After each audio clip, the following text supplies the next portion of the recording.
Hello, and welcome to the Empowerography Podcast. This is a platform created for women's voices to be heard and a place to share their stories, journeys, and successes with the world for the purpose of helping other women who might be on similar journeys. We are empowering women one episode at a time. I'm your host, Brad Walsh, so kick back, grab one of your favorite beverages, and enjoy the stories.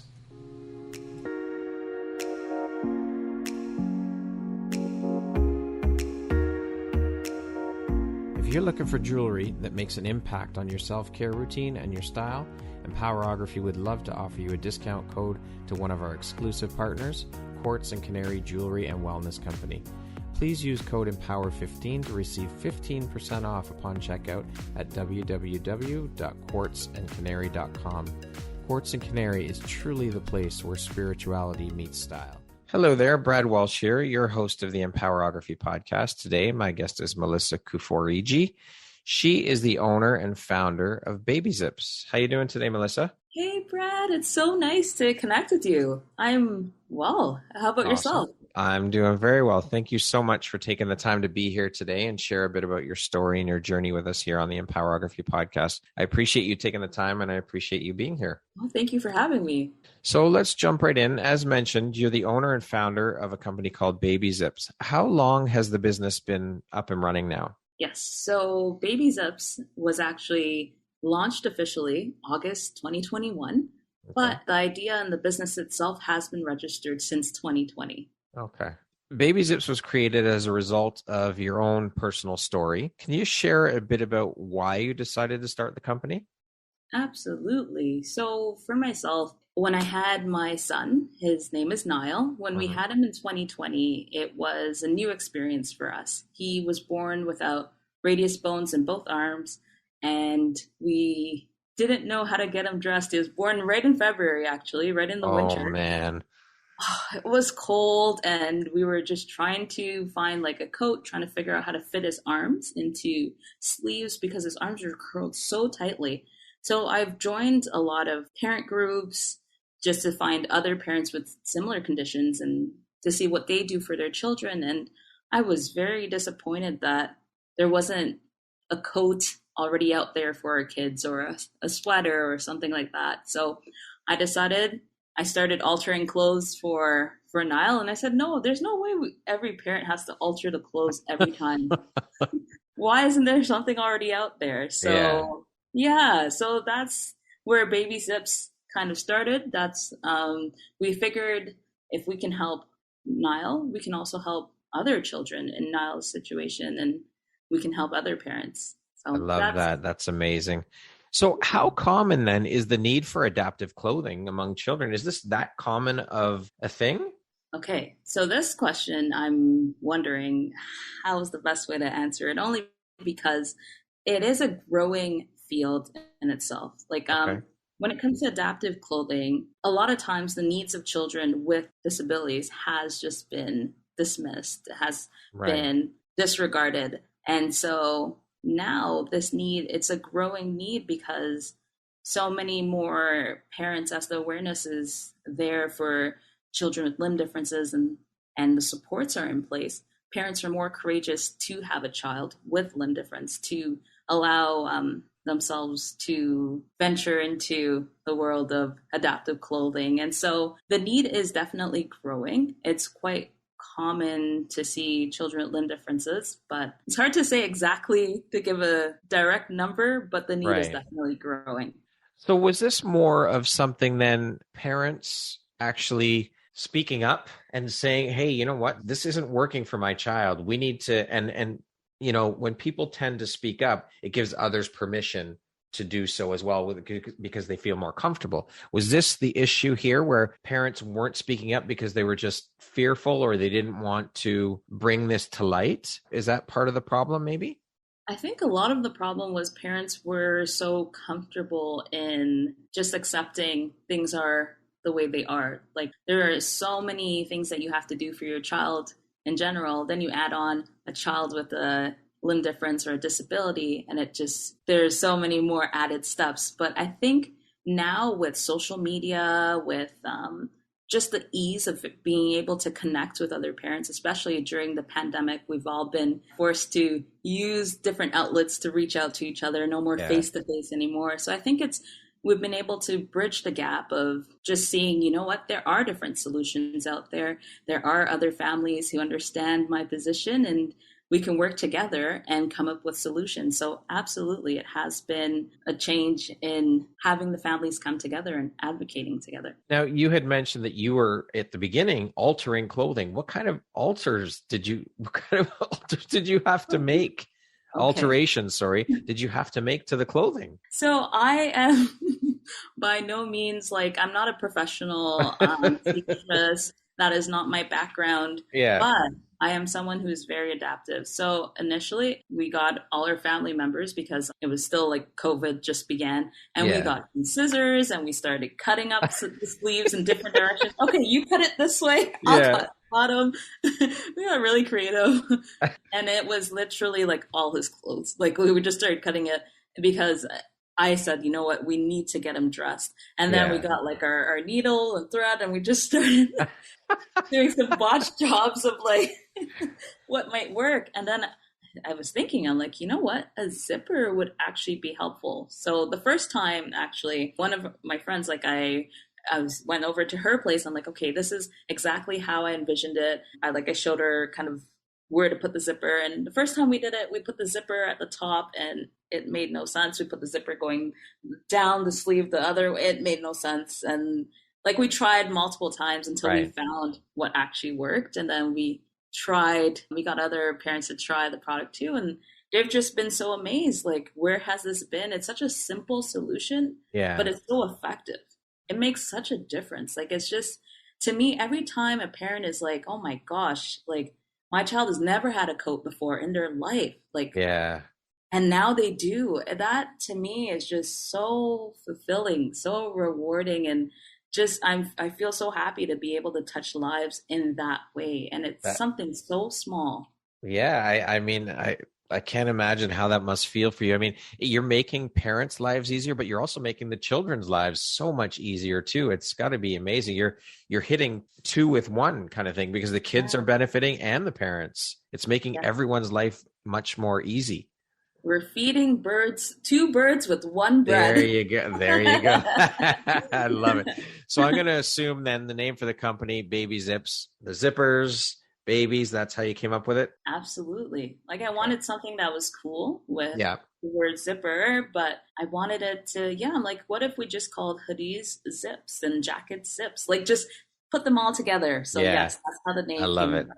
Love it. So how well then, I know you mentioned you've got messages from other parents and whatnot because of social media. So how well has the business been received, and what kinds of messages are you getting from other parents who are dealing with the same thing? Absolutely. So with the business, it has been making such positive impact, which I'm excited about. Every time I tell someone about the idea, or initially before it even started, it was just such great feedback. People are whoa, this is great, because you know what? The clothing out there that is for people with disabilities, a lot of the times it just doesn't look good. This is just another part to it, which is just at the core of my heart. It's just I feel our clothing is a part of our expression. It's a part of who we are and how we feel. And to see a child in clothing that is ill-fitted, especially baby clothes are the cutest.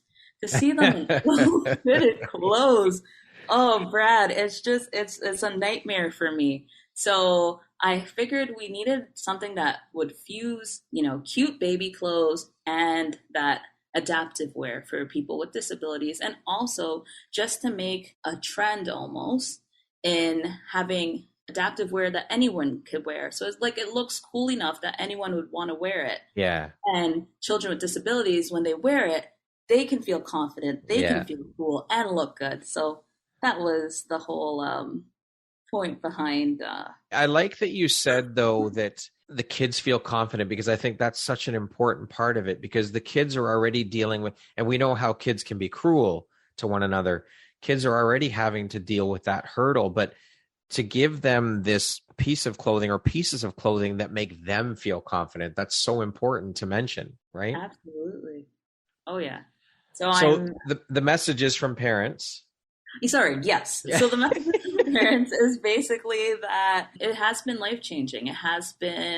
It's comfortable. Like the other thing is I'm very meticulous in the materials I pick. And also like for myself, like even at the ultimate tester, which is my son, he actually has autism. So he's very Right. sensitive to like different textures Yeah. and being too warm and things like that. So Yeah. he seeing like, would I put this on him? Would I put this on myself? Would I wear this? Right. Would anyone else wear this? And I do a lot of research to make sure the material is breathable and comfortable. So a lot of what the parents are saying is that it has been comfortable. One parent told me that their 2-year-old put it on and didn't want to take it off. And that to That's me amazing.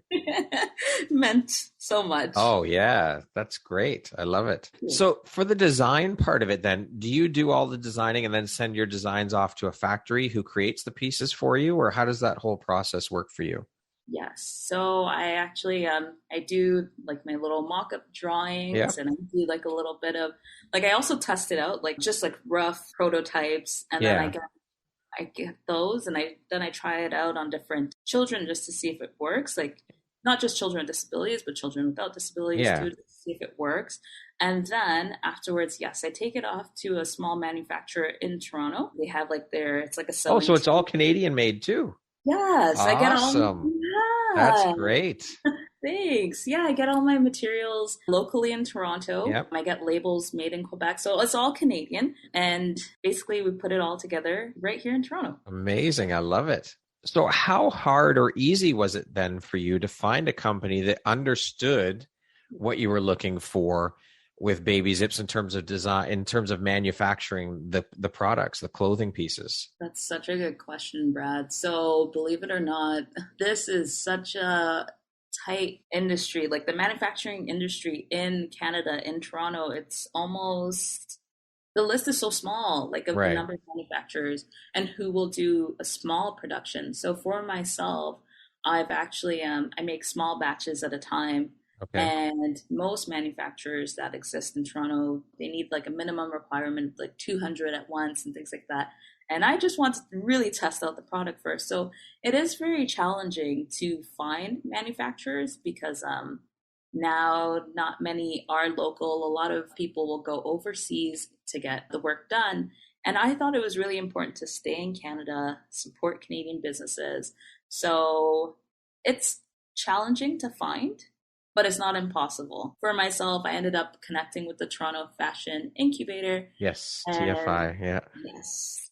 And they were extremely helpful in directing me to manufacturers. It was just calling them up and connecting and seeing what would work. So that did take time until I found this small manufacturer. And the main seamstress, she is amazing. She's very passionate about what she does and very intricate with her work. So it was just the right fit, which was I love it. I think that's brilliant. So awesome. How many pieces do you currently have available in the Baby Zips line? So I actually, just to start, we have our hoodie, which comes in different not just different sizes, but it also comes with different arm lengths to that's awesome. Thank you. To accommodate the different needs that children might have. So when we designed this sleeve, we added the extra zippers to keep in mind the need for easy ventilation, like you can turn the hoodie into a poncho as well if needed. Say if a child has like a GI tube or an Omnipod that they wear for like their insulin and things like that, you can easily access that. And as well as with the shorter arm lengths, you can accommodate different arms. So you can have a child who might have a shorter arm that like stops right around where your elbow might stop, but then we can accommodate that length. So it's really cute. We tried to be creative with the names. Like for instance, for the shortest sleeve, it's called the short and sweet. I love it.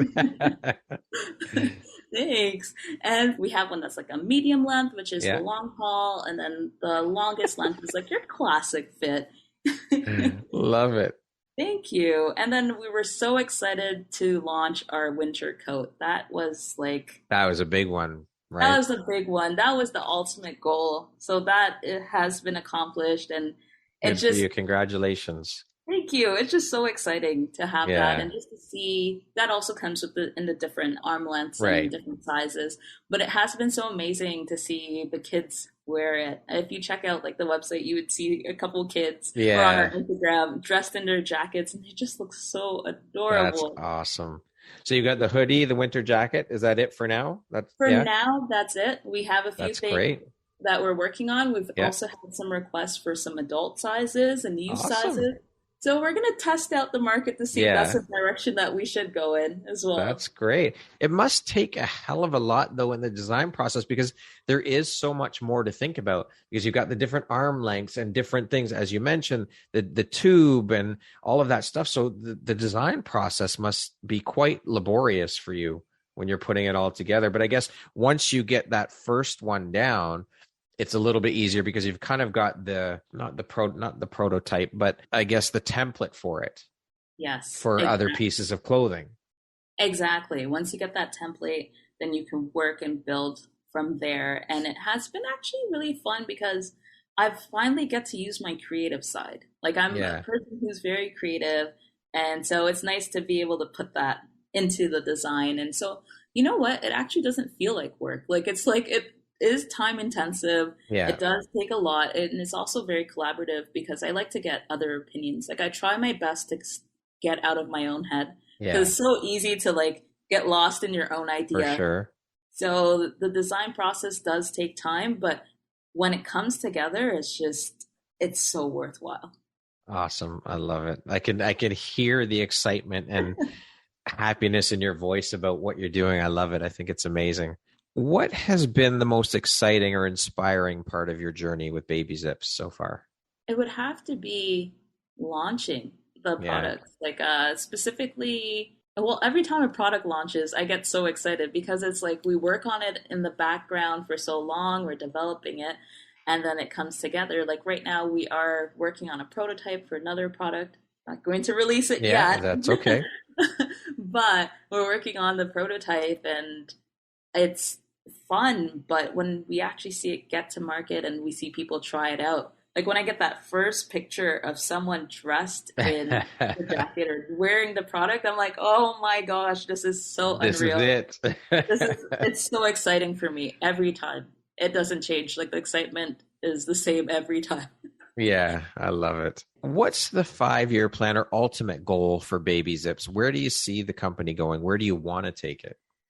So ultimately, my hope with Baby Zips is that we will continue to grow as a company within the next 5 years, continue to expand our line Yeah. so that it's not just hoodies and jackets, but to expand the line so that we have like a full collection. And I'm hoping that one day that Niall, my son, could Yeah. be more involved and it would be really neat. Maybe him and his friends might want to come up with a whole concept together. That It'd would be, be very cool. yeah, it'd be really cool to see. So I'm hoping that the company can expand in that way, continue to make clothing, but also to build community because that Yeah, part is very important to of course. continue to. Because even on our website, we have a resource section, which we're still working on, which would love to continue building. And it's just to have a place where families, parents, individuals can just log onto our site as well and look at the different resources that are available to them and see what might meet their needs. So just to be more than clothing. I That's think that's that's the ultimate amazing. goal. What a beautiful vision. I think that's so incredibly important to have that sense of community, to have a place where parents and individuals have those resources available to them. And not just, I mean, and I don't mean this to say not just a clothing company, because what you're doing is incredible, but to also have that added piece of community where there are a plethora of resources for people that need them and want them. So I think incredible. I love your vision. I think it's amazing. Thank you very much. I really appreciate that. So what were you doing for work before you started Baby Zips?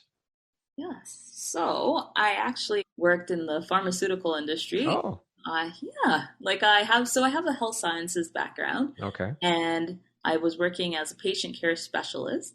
And for myself, that job allowed me to help people in a different way. So for me, before doing any job, like it had to align with my values. Like I was very picky in that way. Like, yes, we all we all need to have a job that will help us like make a living and whatnot. But for myself, like I've had these values in which I want to be able to have positive impact on someone's life because you spend so much time at work. Yeah.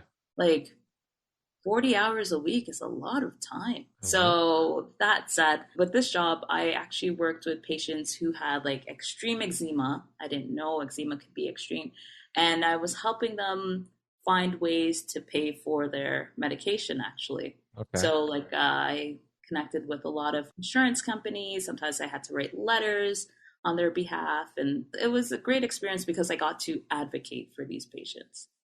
Love it. Having impact. That's what life's all about, isn't it? Absolutely. Otherwise, it's like, why do it? Why do you wake up in the morning? What are you striving for? You know, like, yeah, for sure. But there are so many people out there who don't find their purpose and and not that that was your purpose or your passion. I think you've probably now found your purpose and your passion with Baby Zips, but there are so many people out there who don't find their purpose and passion in life, and they go through life, as you said, 40 hours a week is a lot of time, and they're going to a job that they hate. They're living for the weekend. They're living for those 2 days and wasting 5 days. It's crazy. And we've all done it. We've all been there. But I wish that more people would find their purpose and their passion in life. Think of how much better of a place the world would be if everyone loved what they're doing and was so happy to be doing it, you know?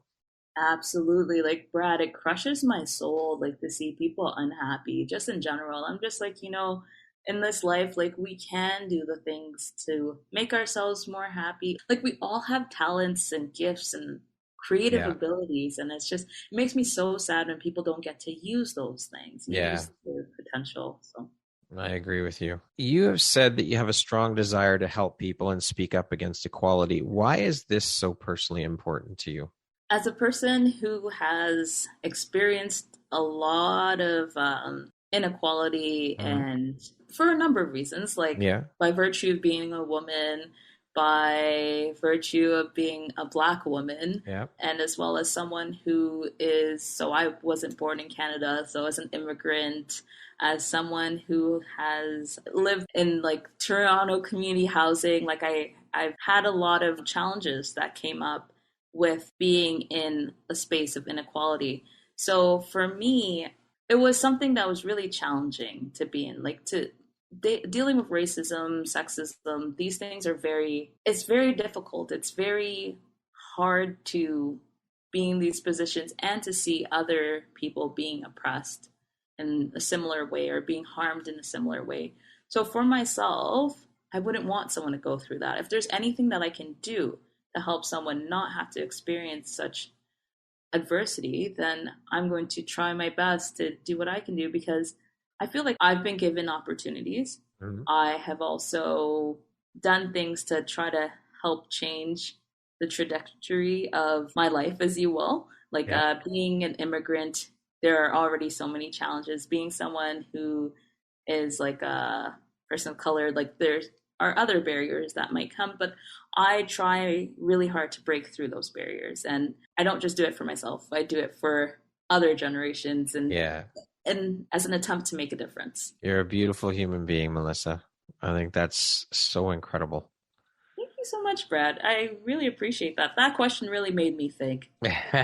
Well, that's good. I like to make my guests think. Melissa, what did you give up to get to where you are today? What did you have to sacrifice? I had to sacrifice a lot of time with the people I love.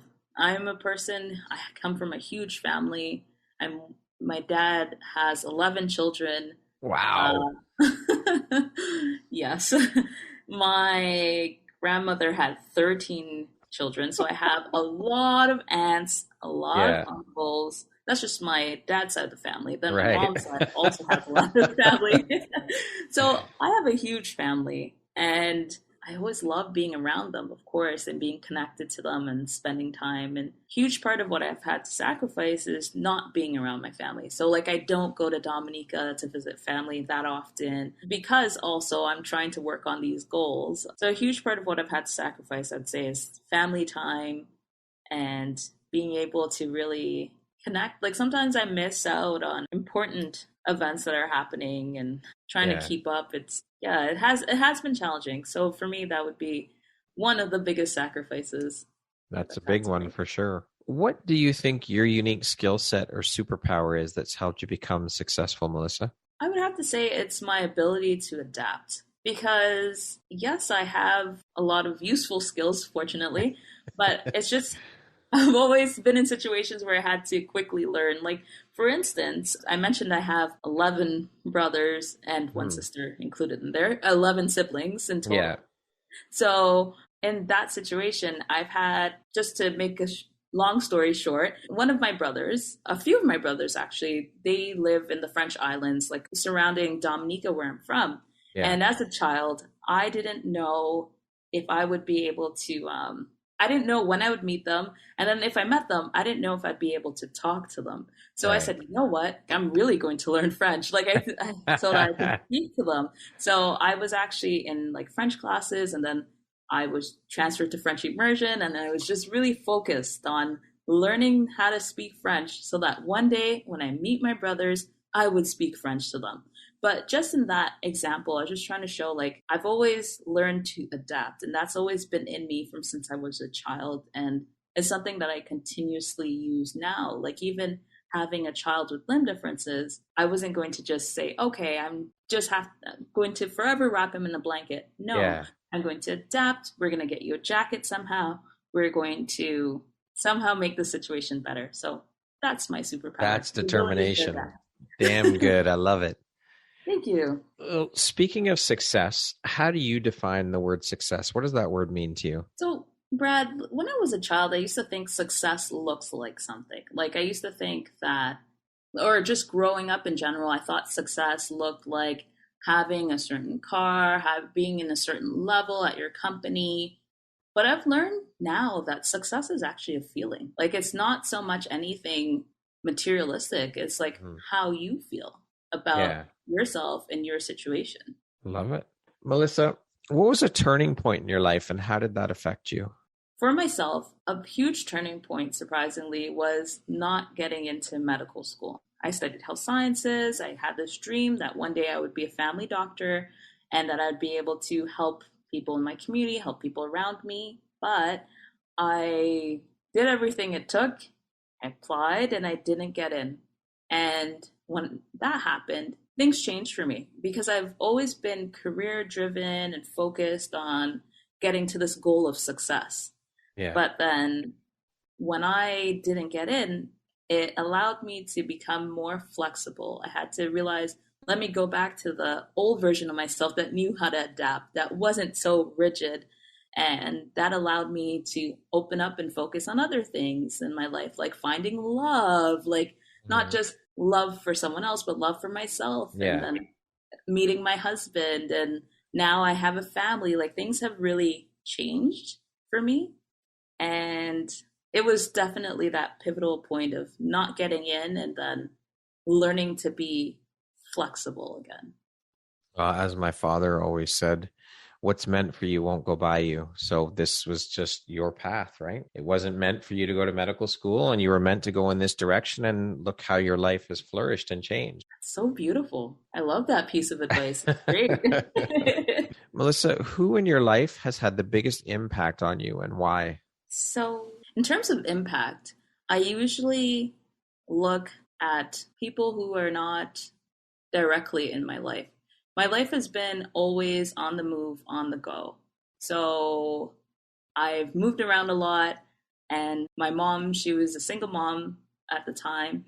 And so she was also very busy. So a lot of the times, the people that I looked to for impact were people that I saw on TV, really. Or people that I read about in books. Yeah. So there are a number of different role models. It's hard to narrow down just one. Yeah. Okay. Melissa, we're going to jump into a little rapid fire section here. So the next grouping of questions just be 2, 3, 4 word answer type thing. Okay. Okay. What is the first thing you notice about a person? Their personality. What makes you smile? Kindness. What was your dream job as a child? Becoming a family doctor. How would you describe yourself in one word? Fun. If you could teach the world one thing, what would it be? Only one thing, Brad. Come on. Well, the biggest thing that you would like to teach the world, the most important thing you would like to teach the world.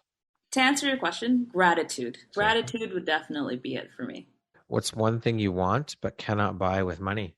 Time. That, yes, the most valuable commodity on earth. If you were writing your autobiography, what would the title be? Mad, motivated, and determined. I love it. That's great. Melissa, if you could change one thing about the world, what would you change? Borders. I would create a world without borders. Okay. Mom life is? A roller coaster. Entrepreneur life is? Exciting. That concludes our rapid fire section. Now back to our regularly scheduled program. If you could set up a billboard anywhere, Melissa, where would you put it and what would it say? I would put this billboard. Does it have to be one billboard, Brad? No, you can put a couple up. Okay, why not? So I would do a couple things. I'd have one on the highway. Yep. You know, like when you're driving and you see like the signs that tell you about traffic. I would have one billboard that says two things. Actually, there are two important questions that I have. What did you learn today? Because I think that's an important question to ask ourselves because we learn so much every day. So it helps us reflect, especially if you're in traffic, you know, why not reflect on something that you did today? I like that. Learned. Thank you. And then the other thing I would ask is, what are you thankful for? What is one thing that you're thankful for today? Because I think that a lot of times, especially on the worst days, there's so much that happens. It's hard to really focus in on the good that happens. But like sometimes there's just the smallest thing, like someone held the door open for you. Yep. You know, that makes a huge difference. For sure. Little things have big impact. Absolutely. Exactly. What does the word empowerment mean to you? I believe it means giving a voice to those who are not heard, or Love giving that. a voice to people who need to be heard. Awesome. I love that definition. Melissa, what's an unexpected blessing or occurrence in your life that you're grateful for? My son. He was definitely determined to be here for sure. And I'm grateful for him because he has been such a uniter already, like in terms of just uniting our families together, but also he has taught me so much. Like he's teaching me to continuously learn and to stay current with what's going on around in terms of like in the adaptive space or just what's going on in everyday life. So I would have to say it's my son. Beautiful. If you had the opportunity to sit down and have a 1-hour conversation with one woman, any woman in the world, who would it be and why? So it would have to be, the person I choose is actually Maya Angelou. She's someone who has inspired me significantly through her journey. In terms of I've read a lot of her books and she has always been consistent to herself and her journey. And she just had this strong awareness of who she was in spite of all the challenges that life presented to her. And she just wrote her beautiful poems and she was always spreading positivity and uplifting other people just through reading her stories. So it'd have to be Maya Angelou. I think that she would be able to share a lot of just continuously fill me up with all these different quotes and advice and ideas that are extremely uplifting. Awesome. What's one thing you know now that you wish you had known when you started your entrepreneurial journey? I wish I knew that it definitely takes a lot of patience. Yeah. And there are going to be moments where things are great and then moments where you're just at your lowest point. And more importantly, I wish I knew that when you are at your lowest point, there are people around you who will support you, who have either been through it, they have advice for you. Like, I wish I knew that at the beginning because maybe I would have jumped and taken the leap into the entrepreneurial pathway a lot sooner because I was always afraid. I was always scared. Like, what if I failed? Then what happens? Yeah. You know, just, I wish I knew that it's not school. It's not pass or fail. It's like it's a journey, not a race. And the people around you, there are people around you who will support you through it. Love it. What would you say are the top 3 skills needed to be a successful entrepreneur? I think you have to be adaptive. You also need to be patient, and you need to be able to speak to people. I think it's important. So I guess that would be strong interpersonal skills, adaptive, and patient. Yes, patience, adaptability, and interpersonal skills. Yeah, for sure. Skills, exactly. Because I think that with those 3 skills, you can be prepared for any situation, no matter which venture you're on. I think that somehow, some way, you're going to communicate with other people, and you will also need to know that sometimes things will take longer than expected. Like, who anticipated the pandemic? Yeah, exactly. 100%. You're right. There was so much learning from that, and that took a lot of patience. So those are my top 3. Melissa, if you could go back and give your younger self one piece of advice, what would that piece of advice be? As cliche as it is, I would tell my younger self to continue being yourself, that there is a space in this world for you. Growing up, I was always considered like the weirdo. I was too nerdy. I loved to read books, and like I tried to change myself to fit a mold. But in changing myself, it took me so much time to rediscover who I am. So for any person or myself, my younger version of myself, I would say, be true to who you are and accept yourself. And there's a space in this world for you. Well said. I love that. That's great advice.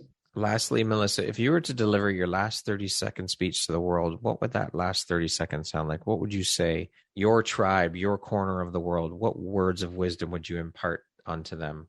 I would say something along the lines of, life is a journey, not a race. So take it at your own pace. Don't be afraid to be who you are, and believing in yourself, you'll go really far. I love it. That's awesome. And you even rhymed. I just made that up. I was like, hold on. Let me pretend it's really 30 seconds. I love it. That was brilliant, Melissa. Thank you. Thank you so much for taking the time to be here today and share a bit about your story and your journey. And the work you're doing is absolutely incredible. It's having such a positive impact on the world and on parents and helping parents and children. I think it's an amazing thing you're doing to help people and have impact. So thank you for doing the work you do. This chat has been incredibly inspirational. You are a true inspiration, Melissa. You're a beautiful light, and I'm just honored to have had this opportunity to sit down and chat with you and learn a bit about what you do and share what you're doing in the world. And I support you 100%. I love it. I think it's amazing. And just keep going. Don't give up. Keep pushing forward and keep doing the amazingly beautiful things you're doing in the world. Thank you so much, Brad. I just wanted to say, I also feel the same way about you. I must say, I'm so appreciative of the space that you have created for so many entrepreneurs, career-driven women, and just to give us a space to feel empowered, to share our stories. And also, you're really good at this. Really good. So thank you so much. I'm usually so shy, but I felt so comfortable with you. And so I thank you for your time and just for being here together. It actually feels like you're right here, right beside me. It's been my pleasure and my honor, Melissa. You are truly an inspiration, and thank you for sharing. And I'm so happy and honored to have you as a member of the Empowerography community. So thank you for taking the time. I appreciate you. Thank you. Thank you so much. Have a great day. Once again, my name is Brad Walsh, host of your Empowerography podcast. Today, my guest has been Melissa Kuforiji. She is the owner and founder of Baby Zips. Thank you so much, Melissa. I hope you have an amazing rest of the day. Thank you. You as well. Enjoy your day, Brad.